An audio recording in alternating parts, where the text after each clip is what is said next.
capítulo 16. Nós vamos ler o versículo 36. Atos 16, 33.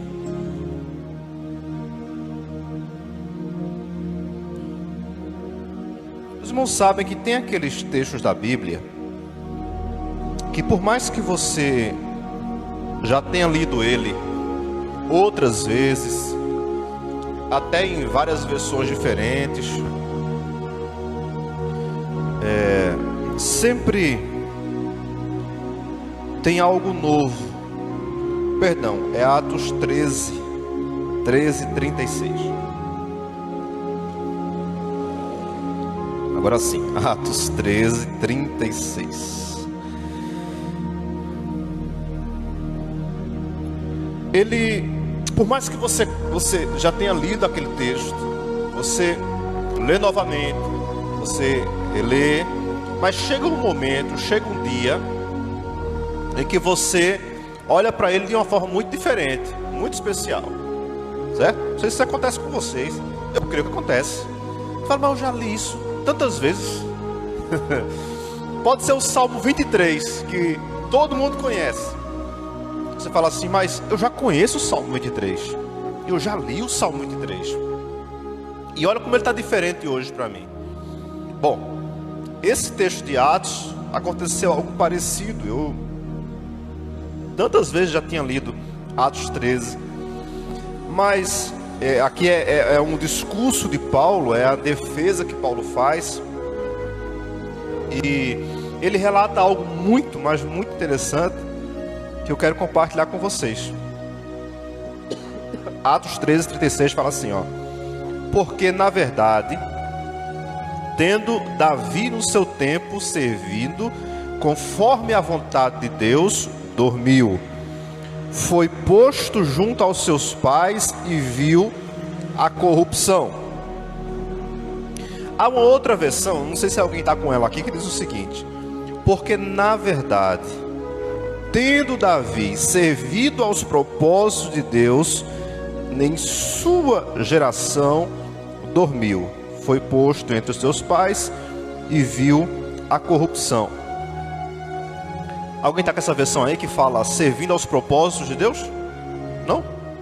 Não. Está todo mundo aqui na Almeida Corrigida? Baixa um pouquinho lá o som, Carlos.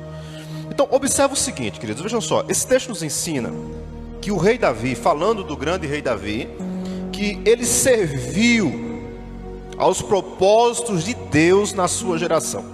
Aí eu li, reli, voltei novamente, e o texto está dizendo o seguinte: porque na verdade, tendo Davi servido aos propósitos de Deus em sua geração, ele por fim morreu.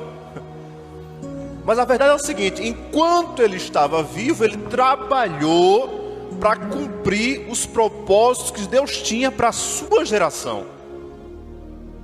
Isso faz você lembrar alguma coisa?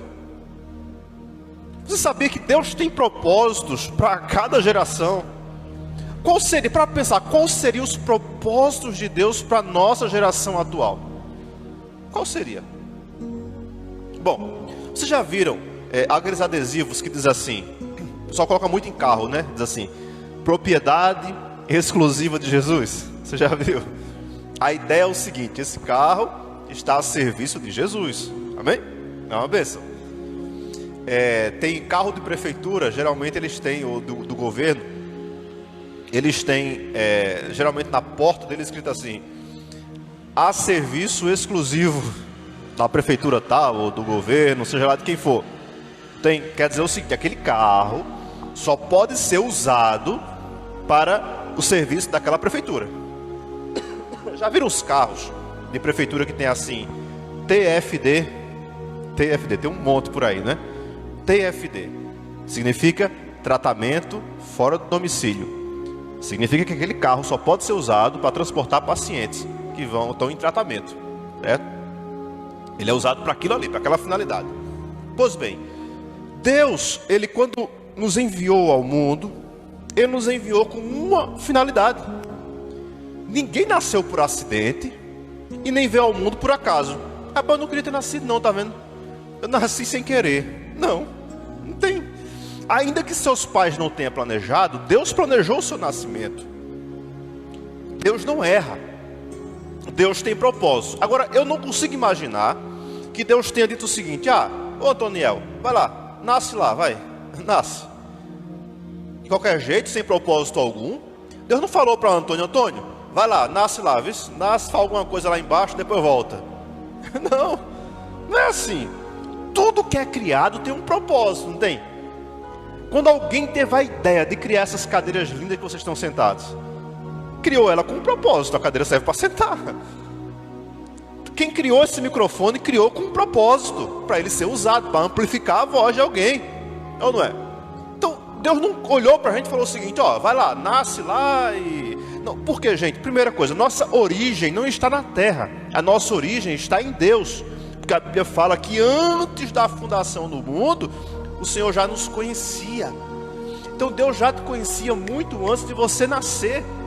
O Salmo 139 nos ensina que Deus tem planos específicos para a nossa vida, e antes que eu nascesse, antes que tu fosse formado no ventre da minha mãe, está lá o Salmo 139, diz que o Senhor já nos conhecia, e Ele já tinha designado planos específicos para a nossa vida. Deus fala assim para Jeremias. Jeremias, usado por Deus, né? O Senhor revela a ele uma verdade e fala assim: Jeremias, antes de você nascer, eu já te conhecia, e as nações eu te dei por profetas. Jeremias tinha um propósito muito claro de Deus aqui na terra. Eu venho falando sobre isso. Aquele livro Uma Vida com Propósito me ajudou muito a entender essas coisas. Nós temos propósitos especiais de Deus para as nossas vidas. Daniel não nasceu por acaso, Marcelene também não, Vaninha muito menos. Aliás, interessante como é que Deus trabalha. Eu estava na padaria, na fila da padaria essa semana, de máscara, como todo mundo, né? O que já dificulta eu reconhecer o povo. Um rapaz olhou assim para mim, aí fez assim: é o pastor Melk, né? Sim, sou eu. Será que é cobrança? Não é cobrança não. Mas olha, toda manhã tem uma moça da sua igreja que manda mensagem para mim. Eu digo: sério? Ela manda 1 minuto com Deus para mim toda manhã. E eu gosto muito, viu? Então eu recebo e eu passo para outras pessoas. Aí eu disse: certo, mas quem é essa varoa? Aí ele falou: é uma que tem um cabelo caracolado e tal. Eu sei quem é, muito bem, é irmã Edivânia. Veja, há um propósito, não? E está abençoando outras pessoas. Eu sei que, graças a Deus, tem muitos irmãos que fazem isso, acaba abençoando e alcançando outras vidas. Observe o seguinte: nós temos propósitos, a gente não nasceu por acaso. Nós não nascemos para simplesmente existir e daqui a um tempo ir embora daqui. Não. E o que eu acho lindo é que aqui em Davi, diz que Davi, no tempo dele, ele trabalhou ou serviu ao propósito de Deus para a sua geração. Igreja, Deus tem propósitos para a nossa geração, certo? Quando você olha para a história, você vê muita gente grande, que foi uma bênção nas mãos de Deus, mas todos eles passaram.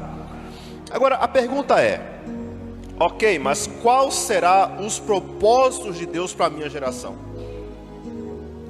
Bom, antes de você entender isso, eu quero que você não esqueça do seguinte fato: nós aqui, todos nós, temos duas cidadanias. Nós somos cidadãos terrestres, daqui dessa terra. Aqui estamos sujeitos às leis dessa terra, à realidade daqui. Mas a Bíblia nos ensina que nós também somos cidadãos celestiais. Então, muitas pessoas são só daqui. Elas vão viver aqui, vão desfrutar do melhor que essa terra pode oferecer, e depois disso acabou. Mas nós não.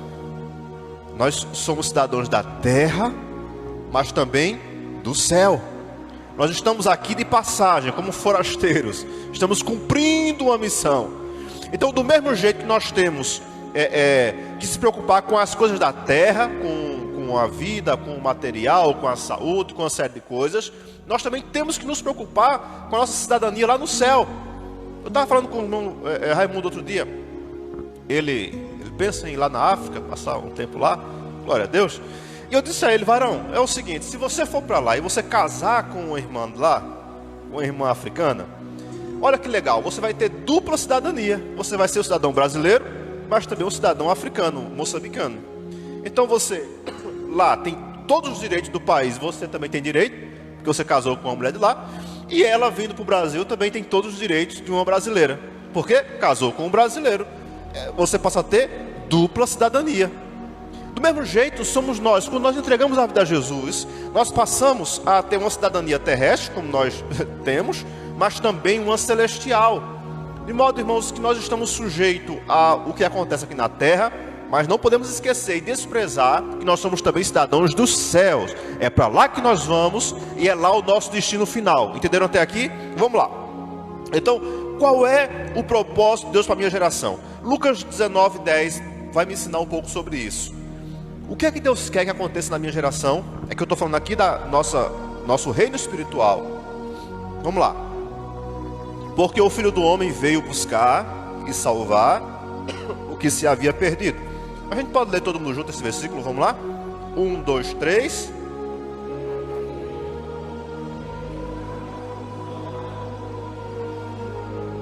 Que é isso, classe?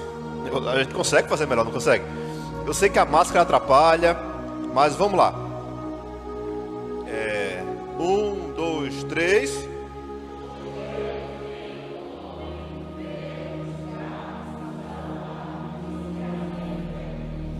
Isso.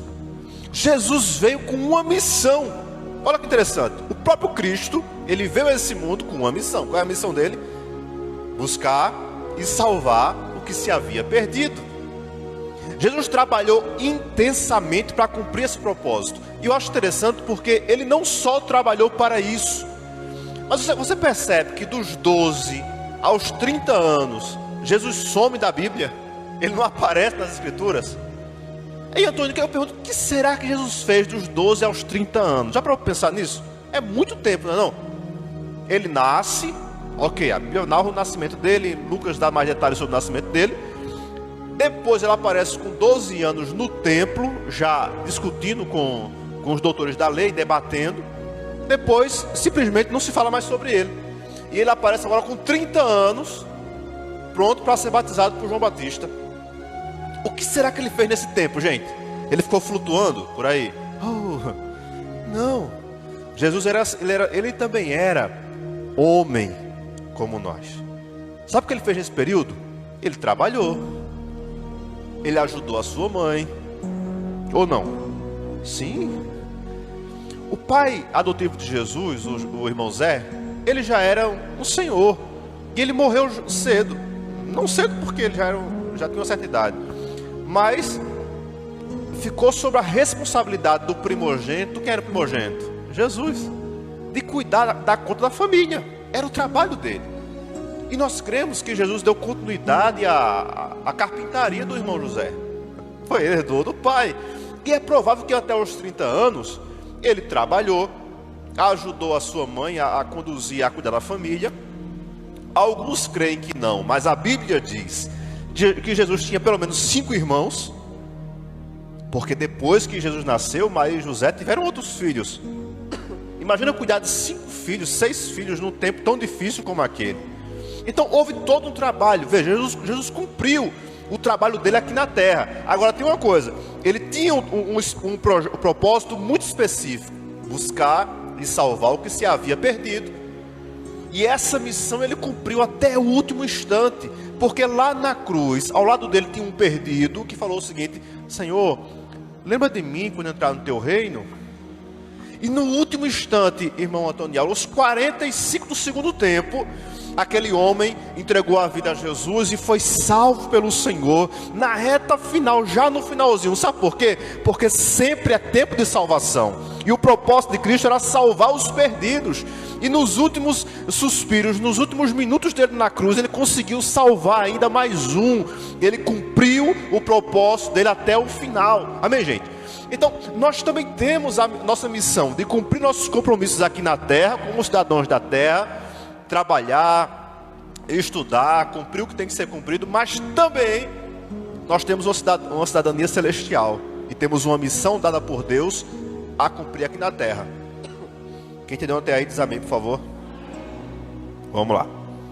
Agora tem um detalhe, gente, ó. Quando Jesus, antes dele voltar aos céus, ele reuniu os discípulos e falou: agora é com vocês. Ide, ó aqui, ó, Mateus 28. Ide e fazer discípulos em todas as nações. Nós recebemos de Deus essa missão de continuar a obra que Cristo começou aqui na terra. Os apóstolos continuaram, os discípulos continuaram, e chegou em Surubim. Chegou aí onde você mora em casa, aí na sua cidade, no seu estado, no seu país.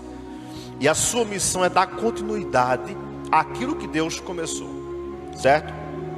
Primeira missão dele: buscar e salvar os perdidos. Segunda verdade que eu preciso aprender aqui, gente: nós só podemos servir aos propósitos de Deus nesta geração. A Bíblia fala, nós lemos aqui, que Davi serviu aos propósitos de Deus em sua geração. Não dá para servir a geração que passou. Eu não posso voltar ao passado. Também não tem como eu servir as gerações futuras, porque eu não vou estar aqui, eu não estarei aqui. Eu só posso servir a Deus hoje. Eu só posso fazer a obra de Deus no meu tempo. E se tem uma coisa que todo mundo tem, é a convicção de que o nosso tempo é curto. Quantas vezes você ouviu aquela frase, né? O tempo é curto, eu tenho pouco tempo, né? Rapaz, você já se olhou no espelho e teve um susto? Você falou assim: rapaz, eu não tinha essas pregas aqui na testa. Meu cabelo era todo pretinho até um dia desse. Eu tô ficando velho. Agora, a gente só percebe que está envelhecendo quando algumas coisas acontecem. Por exemplo, quando alguém começa a chamar a gente de tio. Ô tio, rapaz. Ou de senhor, você está na fila lá do... lá, sei lá, de algum lugar, e alguém fala: senhor, pode vir. Você fala: senhor? Pode vir. Quando você começa a frequentar mais os hospitais do que antigamente, até um tempo você não sentia nada, nem dor de dente. De repente começa a sentir umas coisas, um negócio, de vez em quando tem que ir na UPA, tomar injeção. Você fala: rapaz, eu acho que as coisas estão mudando, acho que eu estou envelhecendo. A gente só percebe isso quando a gente começa a sentir os reflexos da idade avançando. Você fala: meu Deus, meu tempo está acabando. É por isso que o dia de aniversário da gente não é nem para ser feliz, parabéns por mais um ano de vida. É parabéns, menos um ano de vida. Cuidado, está acabando o seu tempo. Nós temos pouco tempo, e o nosso tempo é muito curto aqui nessa terra. Porque se você observar, mesmo que a gente chegue aos 100 anos, mas 100 anos diante da eternidade é muito pouco. E tem mais, a gente não percebe o tempo passando. Eu disse a meus meninos essa semana: só vocês estão com muita vontade de chegar aos 18. Mas olha, depois dos 18 desembesta, viu? Depois, olha, parece que nunca chega aos 18 anos. Quando você faz 18 anos, aí você perde a conta. Daqui a pouco você está com 30, 40, o tempo vai embora. Nós só temos, gente, essa geração para servir ao Senhor. Nós só temos esse tempo para cumprir os propósitos de Deus nessa terra. Não haverá outra chance. Não temos um outro momento. Já para pensar nisso, nós não teremos uma segunda chance. A nossa chance é agora. O tempo de Deus é já. O momento de Deus é agora. Então eu preciso servir ao propósito de Deus na minha geração hoje, porque eu não posso cumprir lá na frente. Diga assim: eu só posso cumprir o propósito de Deus hoje. Hoje que eu falo é no nosso tempo. Daqui a 100 anos, quem sabe? Não estarei mais aqui. Também não posso voltar no tempo. Você olha para a história. Eu recomendo a você um livro chamado Heróis da Fé. Esse livro estava ali, alguém levou e gostou tanto que não trouxe de volta. Mas eu procurei tanto ele e não achei mais. Então acho que alguém deve estar lendo ainda, em nome de Jesus. Faz mais ou menos um ano que eu deixei ele ali. Observa o seguinte: esse livro conta a história de grandes homens de Deus, né, ao longo da história. E sabe o que eles têm em comum? Eu estou falando de homens grandes, assim, homens poderosos, né, como eu selecionei até alguns aqui, ó: Finney, Adoniran Judson, John Wesley, John Miller, o Lutero, Moody e tantos outros. Eles fizeram coisas muito grandes para Deus. Mas sabe o que há em comum entre eles? Todos estão mortos hoje. Todos passaram. Todos fizeram o melhor que eles podiam na geração deles. Serviram ao propósito de Deus na geração deles, mas eles não existem mais. Eu estava relendo ontem à noite a parte da biografia do Adoniran Hudson. Acho que a pronúncia é essa, né? Adoniran Hudson. E ele foi enviado. Aliás, ele sentiu o desejo, né, de sair do país dele. Tinha uma vida muito estabilizada, muito tranquila, mas sentiu um impulsionamento para ir para um país chamado Birmania, que nem existe mais, mudou de nome hoje. Hoje é Mianmar. E ele foi para Birmania em uma situação tão complicada. E a maior parte do tempo que ele passou lá, passou preso. Era um regime muito perigoso que governava essa nação. E ele cumpriu o trabalho dele de uma forma tão interessante. Presos. A esposa dele levou para ele um travesseiro na prisão, para dar um pouco de conforto a ele. E dentro do travesseiro ela colocou um exemplar da Bíblia, pequenininho, algumas partes da Bíblia traduzidas para ele. E ele, escondido na prisão, ele conseguia ler as escrituras ali com muita dificuldade, o ambiente muito insalubre. Ele conseguia ler e se alimentar da palavra. Até que o carcereiro da prisão invejou o travesseiro dele e pediu, confiscou, levou o travesseiro dele. Ele perdeu o travesseiro e a Bíblia. E ele não descobriu que tinha uma Bíblia dentro do travesseiro. Até que a esposa dele, sabendo da situação, preparou, confeccionou um travesseiro mais bonito ainda para o carcereiro, para que o carcereiro pudesse devolver para ele o travesseiro junto com o exemplar das escrituras dentro dele. Assim foi a vida desse homem. Ele viveu durante muitos anos, acho que o tempo dele, não tenho aqui anotado, acho que foi em torno de 1700 e alguma coisa que ele viveu.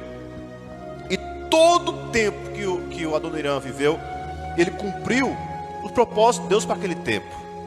Hoje, o país que ele viveu é um dos países mais perseguidores de cristãos do mundo, chama-se Mianmar. E foi feita uma pesquisa dentro de Mianmar para saber se existia cristãos naquele local. Por quê? Porque o governo proíbe qualquer tipo de manifestação de fé cristã. Ok, fizeram um censo assim muito secreto e descobriu-se que ainda existe milhões de cristãos lá em Mianmar, mesmo sem igrejas, mesmo sem instituições religiosas, mesmo sem pastores publicamente expondo as escrituras. E nessas pesquisas chegavam na casa de alguém e perguntavam assim: ó, você é cristão? Sim, sou cristão. Mas me diga uma coisa, como é que você conheceu o evangelho? Sabe o que as pessoas diziam? O meu pai me ensinou. Aqui não tem igreja, não tem templos aqui, mas o meu pai me ensinou. Certo, mas e quem foi que ensinou o seu pai? O meu avô ensinou meu pai. E como é que o seu avô conseguiu aprender isso? O meu avô aprendeu com o meu bisavô. Você está entendendo o negócio? Aquilo que Adoniran começou em 1700 foi passando de gerações em gerações, mas ele cumpriu o propósito de Deus para aquela geração. Mas o que a gente faz aqui vai servir a gerações futuras. Sabe, nossos filhos, nossos netos vão se alimentar com aquilo que nós vamos produzir, com as orações nossas no tempo de hoje. Então, gente, nós precisamos servir a Deus hoje, cumprir os propósitos de Deus para a minha geração hoje, porque todos os que vieram passaram, agora é a nossa vez, amém, gente? Deus conta conosco agora, Deus conta com você aí em casa. Precisamos servir ao Senhor em nossa geração. Eu acho lindo que o rei Davi cumpriu tão poderosamente os propósitos de Deus para aquele tempo, que até hoje ele é celebrado como o maior rei de Israel. Lá em casa tem uma bandeirinha de Israel. E dentro, no centro da bandeira, tem a chamada Estrela de Davi. Até na bandeira, o maior símbolo da nação, até hoje ele é lembrado como o maior rei que existiu em Israel. Ele cumpriu o propósito de Deus para a sua geração. E isso Deus levou para gerações adiante. Eu declaro em nome de Jesus que o que nós vamos produzir em nosso tempo vai abençoar as futuras gerações, os filhos, os netos, os bisnetos, até Cristo voltar. Pessoas serão abençoadas pelo que Deus vai gerar em nossas vidas. Você crê nisso? Que daqui de Surubim, lá do seu bairro, na sua cidade, no seu local, Deus vai abençoar você poderosamente, e a semente que você vai plantar hoje vai frutificar por muitos e muitos anos. O evangelho chegou a gente por quê? Porque alguém contou evangelizou quem nos evangelizou. E aquele que nos evangelizou, alguém alcançou ele. Eu acho estranho, é feio, é vergonhoso as pessoas falarem assim: eu não preciso de igreja, para que eu vou para a igreja? Eu sou crente em casa mesmo. Não sabe essa criatura que a igreja foi quem alcançou ele. Ele só foi alcançado por causa da igreja, porque alguém com a bandeira de uma igreja alcançou aquela criatura. Aí ela fala: não, mas eu não preciso mais de igreja, eu sou crente em casa mesmo. Qual que é o problema? O problema é o orgulho, que não deixa a pessoa entender que eu preciso fazer parte de um time, eu preciso estar junto com os meus irmãos, eu preciso cultuar junto com os meus irmãos, para juntos nós crescermos cada dia mais. Amém, gente? Nós só podemos servir ao propósito de Deus dentro da nossa geração. Nem pense: daqui lá no futuro eu vejo isso. Não, o futuro pode não chegar para a gente. O futuro de Deus para a gente é agora. O tempo de Deus é já. Você só tem o momento de agora para fazer algo significativo para Deus. Lembrando sempre, eu tenho uma cidadania terrestre, onde eu tenho que cumprir tudo que eu tenho que fazer como cidadão aqui na terra, mas eu tenho um propósito maior, que é o propósito de Deus para as nossas vidas. Entendeu? Um passarinho não tem duas asas, né? O avião, ele voa com asa só? Não dá. O passarinho também não voa com asa só. Assim são nossas duas cidadanias, são as nossas duas asas. Eu sou cidadão da terra, tenho que trabalhar, tenho que estudar, tenho que cuidar da minha vida aqui na terra, mas também eu sou cidadão celestial, e eu preciso buscar os propósitos de Deus cada dia mais, cumprir, trabalhar para Deus, fazer a obra de Deus, amar o Senhor e servir de todo o coração. Amém, gente? Eu vou concluir já já. O que mais que eu aprendo com esse texto aqui? Volta para lá, Atos 13:36. Diz: porque na verdade, tendo Davi servindo ao propósito de Deus em sua geração, dormiu, foi posto junto aos seus pais e viu a corrupção. Veja só, Davi serviu ao propósito de Deus, e a versão fala que dormiu, há versões que diz que ele morreu, mas o fato é que ele não existe mais. Hoje talvez não exista nem mais os ossos de Davi, já tenham tudo se deteriorado. Ele cumpriu o seu propósito e partiu. Nós só temos essa vida para servir aos propósitos de Deus. Nenhum de nós aqui teremos uma segunda chance. Por mais que a gente queira, é uma coisa que o mundo nunca descobriu. A ciência nunca, olha, a ciência já avançou muito, é verdade, vai continuar avançando, mas a ciência nunca conseguiu voltar um morto à vida. Já percebeu isso? Por mais que esteja avançada a tecnologia, por mais que a ciência cresça e avance, eles nunca conseguiram trazer alguém de volta à vida. Quando Deus tira, tirou. A Bíblia fala que a vida é um dom, é um presente de Deus. Ele dá e é Ele quem tira. E não há ser humano que desmanche aquilo que Deus faz. Ele pode ter o dinheiro que for, pode ter a riqueza que for, ele pode ter o cargo, a posição que for. Quando Deus tira, tira, acabou. O ser humano não consegue desfazer isso que Deus tem feito. Agora escute, Davi foi um grande homem, mas Davi passou. Nós só temos esta vida. Em Hebreus 9:27 diz que ao homem está ordenado morrer apenas uma vez, vindo depois disso o juízo. Um dia todos nós estaremos diante de Deus. E o que vamos falar para Deus? Carlinhos, Apocalipse 14:13, por favor. Olha o que diz Apocalipse 14, versículo 13. Vê que interessante. Diz assim, ó: eu ouvi uma voz do céu que me dizia: escreve, bem-aventurados os mortos que agora morrem no Senhor. Sim, diz o Espírito, para que descanse dos seus trabalhos, e as suas obras os seguem. Repita comigo essa última frase, diga: as suas obras os seguem. Um dia nós vamos partir daqui. e vamos descansar até o dia de se encontrar com o Senhor. Mas daqui nós não vamos levar nada físico. Eu vou levar o meu carro quando eu morrer, vou? Em nome de Jesus. Vai não. Será que quando eu morrer eu vou levar o saldo da minha conta no banco? Não faz, para mim, no meu caso não faz muita diferença. Mas para quem tem muito, será que eu posso levar? Não pode. Só tem uma coisa que vai seguir, você vai levar para a eternidade. É o que você fez para Deus aqui na terra. É o que você fez diante do Senhor. Se você cumpriu o propósito de Deus na sua geração. Porque, para pensar, quando eu estiver diante de Deus, Ele não vai perguntar, Ele não vai querer saber: filho, quantos diplomas você conseguiu na terra? Não, isso é coisa terrena, vai ficar aqui na terra. Meu filho, quantos prédios você construiu? Quantas igrejas quantos templos você construiu? Isso é irrelevante diante de Deus. Ele vai querer saber o seguinte: você cumpriu o meu propósito na sua geração? Você fez aquilo que era para você fazer realmente? Ou não? Você já imaginou, gente, quantas pessoas vão estar decepcionadas diante de Deus muitas vezes, por dizer assim: mas Deus, eu poderia ter feito mais. Puxa vida, eu poderia ter dado mais, ofertado mais do tempo que o Senhor me deu para as coisas dele. Nós só temos esse tempo, minha gente. Ontem eu estava preparando essa palavra aqui, eram as 2 da tarde, e eu tinha umas visitas para fazer.